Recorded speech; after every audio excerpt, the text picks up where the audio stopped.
Mas agora a gente vai conversar com o doutor Alessandro Alberto Franco, que é advogado, e vamos falar sobre a importância, né, do direito canônico e até algumas curiosidades, porque muitas pessoas têm uma impressão errada em relação ao direito canônico. Muito bem-vindo. Muito obrigado pelo convite, é um prazer estar aqui podendo falar sobre um assunto que é muito importante para mim. Eu pesquiso direito canônico e é importante para toda a igreja, na verdade, né? Acho que pouco se sabe sobre o direito canônico e, como todo direito, na verdade, inclusive o direito secular, às vezes a gente ouve falar dele quando dá problemas, né? Às vezes se escuta muito o direito canônico, a questão dos casamentos e tudo mais, mas na verdade justamente é o direito que faz tudo aquilo funcionar. E é isso que permite o dia a dia da atuação da igreja e da atuação dos fiéis. Acho que, de uma forma bem simples, para a gente começar a nossa conversa, o direito nada mais é, o direito canônico, do que esse conjunto de regras estabelecido pela igreja, justamente para organizar a atuação dessa mesma igreja, seja enquanto uma sociedade, a nossa igreja ela é uma sociedade, sim, seja enquanto uma instituição propriamente, composta de padres, bispos, o Papa Francisco especialmente, e nós fiéis também fazemos parte do direito canônico, temos aí as nossas obrigações, os nossos direitos e a nossa atuação organizada por esse direito. Quando buscar o direito canônico? O direito canônico, a princípio, como toda forma de direito, ele visa garantir que a justiça aconteça. Esse é o objetivo maior dele. Ele é organizado pela igreja, porque a igreja, diferentemente de outras sociedades, ela tem suas particularidades. Como o seu fim ele é sobrenatural, né? Nós estamos aqui voltados para Deus e não voltados para os objetivos do mundo. Então, às vezes, a nossa percepção dele é um pouco distinta. Mas, como no direito comum, devemos buscar o direito canônico sempre que o nosso senso de fiel, de pessoa que segue aquilo que a igreja nos ensina, nos diz que tem algo errado, algo está estranho, será que está sendo feito da forma como deve ser feita? Deixa eu estudar um pouco mais para entender o que está acontecendo. Esse estudo, é claro, ele pode ser individual da pessoa, hoje, especialmente com a internet, inclusive aqui na século XXI, padres já foram chamados de outros programas para tratar do assunto do direito canônico, mas não se aventurem muito sozinhos, né? Às vezes, se nós somos fora de uma área, eu mesmo, se for cozinhar, sozinho talvez eu erre muita coisa. Então, sempre é bom perguntar a alguém que é da área para ouvir um conselho. É bom que eu já não chamo o senhor para cozinhar. Mas, em compensação, conversando com o doutor Alessandro e em outras vezes em que ele esteve aqui, mas nos bastidores, a gente fica com aquela curiosidade. Por isso que eu perguntei, quando buscar, né, o direito canônico? Se são leis da nossa igreja, e a gente tem que prestar atenção nisso, porque a nossa igreja católica apostólica romana, ela tem leis e elas devem ser cumpridas, e uma das coisas é o respeito, que isso tem também no direito civil, né? E tem também no direito canônico. Respeito com as coisas da igreja. Isso para quem é católico e para quem não é. Se a pessoa se sente lesada de alguma forma, ela busca se sentir ofendida, ela busca o direito civil ou o direito canônico? Esse é um ponto importante. É possível que a pessoa busque os dois direitos a depender do caso em questão. E antes de conseguirmos dar uma resposta a isso, nós precisamos entender onde ele se faz presente. Porque às vezes a gente escuta que ele organiza a igreja, mas organiza em que nível? Organiza de uma forma completa, na verdade. Se a gente abrir o Código de Direito Canônico, que eu trouxe aqui só para elucidar, esse é o código da nossa igreja ocidental ou latina. Existem também as igrejas de rito oriental, o diácono Eric mesmo, do programa Eclésia, ele é do rito oriental. Eles têm um outro código, somos, claro, a mesma igreja, mas com regras específicas. Mas esse código, por exemplo, começa dizendo quem somos nós, né, quem são os fiéis, quem é o padre, o bispo, o papa, começa a dizer quais são as funções e responsabilidades de cada um, os direitos dos fiéis, as obrigações dos fiéis enquanto fiéis, e aí começa a falar sobre a atuação da igreja em sua missão. A igreja tem uma missão muito importante que, claro, em resumo é a santificação dos fiéis, mas ela se passa por algumas áreas, por exemplo, o ensino, que não é somente a catequese. A própria TV século XXI está sujeita a essa normativa, uma vez que o conteúdo que aqui é exposto ensina também os fiéis sobre matéria de fé e de costume. costumes. Depois a igreja passa, o código passa por uma parte muito importante que são os sacramentos. Cada sacramento em todos os lugares do mundo é celebrado da mesma forma. Não é por acaso. Existem leis que explicam aos padres como o sacramento deve ser celebrado, desde a missa até os sacramentos mais complexos, com momentos mais específicos. E sempre então que algo foge desse espaço regulado pelo código, nós temos a possibilidade, enquanto fiéis, é um direito nosso de falar, algo está errado aqui. Claro, com muito respeito, porque afinal não só é algo sujeito apenas por desrespeito, mas nós temos mandamentos. E o mandamento de honrar pai e mãe não diz respeito exclusivamente aos pais e mães, mas a todas as autoridades constituídas, e especialmente à igreja. Então, de forma muito respeitosa, podemos levar nossas preocupações ao nosso pároco, que tem que ser alguém de nossa confiança, um pastor escolhido por Deus para cuidar de nós. Eventualmente, ele pode nos encaminhar para o bispo ou para algum secretário do bispo responsável por orientar os fiéis em matéria de direito canônico, e aí a gente vai ter as respostas a essas dúvidas e lesões. E se isso se manifesta também no direito civil, com algum tipo de lesão que necessita de uma reparação patrimonial, por exemplo, é claro que é possível, sim, buscar também... Nós tivemos essa semana casos assim que a igreja toda ficou abalada, né, com a violência em que foi feita dentro de uma igreja com os nossos santos, né? Sim, sim. Nós católicos acreditamos na intercessão dos santos.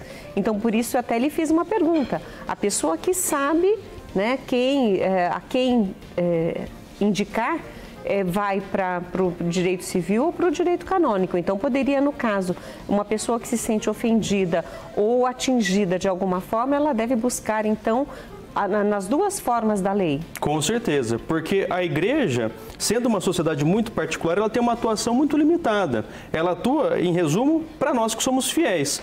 Eventualmente, se somos lesados por alguém de fora da igreja, a igreja não pode fazer nada. Tem que ser o civil. Tem que ser o civil. Mas até dentro da igreja, se algum fiel vier a lesar os direitos de outro fiel, os direitos de um padre ou de um bispo, além de um processo canônico, para eventualmente aplicar uma pena, para que esse fiel reflita sobre aquilo que ele fez, ele pode buscar uma reparação civil se, evidentemente, existir um dano aí, como nesses casos em que nós estamos conversando aqui.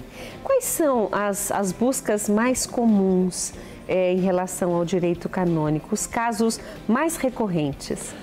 Da parte dos fiéis, o mais comum que a gente vê hoje, especialmente estimulado em certa medida pelo Papa Francisco, são os casos de nulidade matrimonial. Mas não se assustem com essa palavra, porque uma coisa é divórcio, que é uma coisa abominada pela lei de Deus, outra coisa é nulidade matrimonial, é dizer que aquele casamento que aquelas pessoas acham que existe, nunca existiu.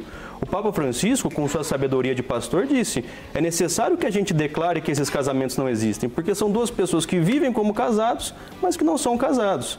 Então essa é uma busca muito recorrente da parte dos fiéis. Se você digita hoje na internet direito canônico, talvez seja o primeiro tema.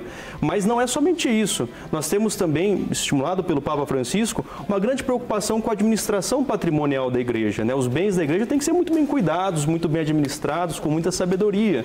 Então também o direito canônico tem essa missão, não só de direcionar, mas de dar conselhos aos párocos, acima de tudo, que não são administradores, né, que são pastores, mas às vezes não têm essas habilidades de administradores, em como lidar com uma série de responsabilidades patrimoniais, cuidando de bens, cuidando de todas essas coisas que fazem parte do mundo para que as coisas funcionem. Então, essas duas áreas, acho que do matrimônio e da administração de bens, elas são muito presentes.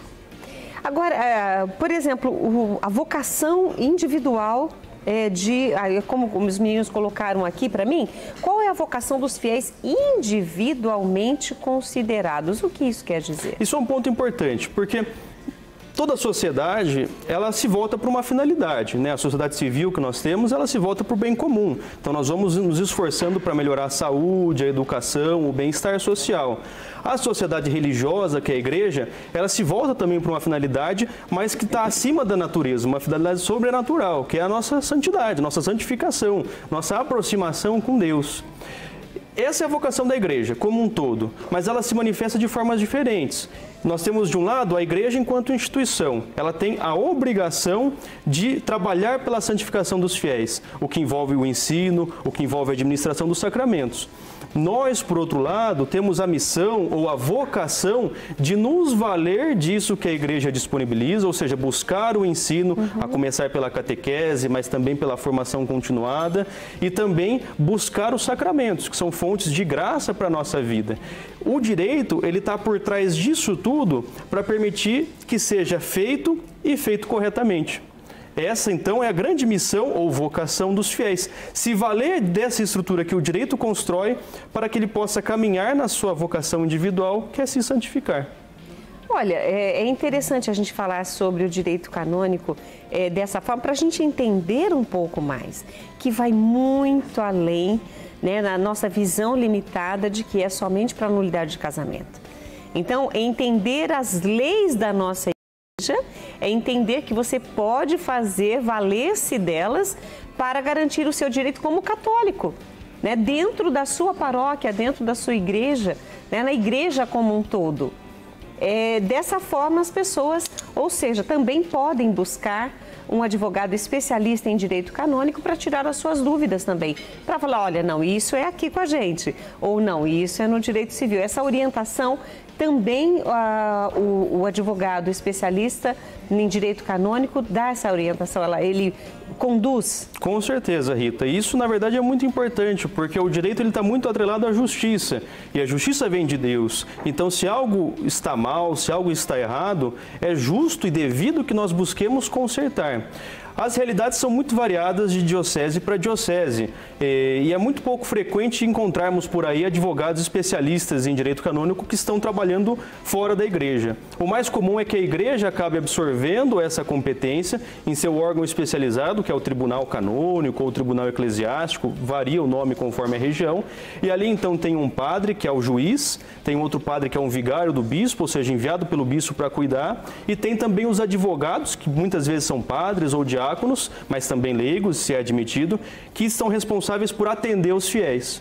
O caminho mais comum é o seguinte: você conversa com o pároco sobre alguma questão que surge, que você se sente incomodado, ou se não tem contato fácil com o pároco, com algum padre próximo, e esse padre pode lhe encaminhar para esse tribunal, pode lhe encaminhar para esses padres que fazem esse atendimento. É claro, se você conseguir contato também com um advogado especialista no assunto, ele também vai ter autoridade para te orientar corretamente. E não só te orientar em matéria canônica, mas também te orientar na esfera civil. Ele vai conseguir ter uma visão mais ampla do problema do que talvez um padre que só trabalhe com o direito canônico. Ou seja, para quem só entende da parte religiosa destas leis, fica numa visão limitada. Exatamente. Né? Fica uniparcial. Se especializa naquela visão, exatamente. E no caso de um advogado que conhece todo o direito civil, as leis, né, que protegem o cidadão, conhece também o direito canônico, vai proteger esse mesmo cidadão nos seus dois âmbitos, tanto religioso quanto civil. Com certeza. Como a gente, por exemplo, as pessoas que quiserem entender um pouco mais sobre o direito canônico, como elas devem fazer? Como elas devem proceder? Onde buscar? A busca de conhecimento hoje ela é muito facilitada pela internet. O próprio código está à disposição gratuitamente na internet, bem como diversas aulas, tanto as que os padres vieram dar aqui no século XXI, como em canais do YouTube, padres assim especializados no assunto e que se dedicam a propagar esse conhecimento. Um padre mesmo que veio aqui no programa Eclésia, ele disse que é importante que os fiéis conheçam o seu direito, para que eles possam buscar quando necessário. Então é importante ouvir o que esses padres dizem em outros programas de televisão, ouvir o que os padres dizem no YouTube, mas é claro, sempre com muito zelo, com muito cuidado, não fazendo estardalhaços, porque às vezes a gente vê uma coisa, acha que está com a razão toda e às vezes não. Às vezes precisamos então buscar também o aconselhamento de alguém mais próximo da vida da igreja para perguntar a ela, viu, é assim que eu estou entendendo mesmo? Faz sentido isso que eu estou lendo aqui na internet? Ou será que eu estou me equivocando de alguma forma? O conselho do próximo, especialmente de um sacerdote, sempre é muito bem-vindo nessa busca por informações.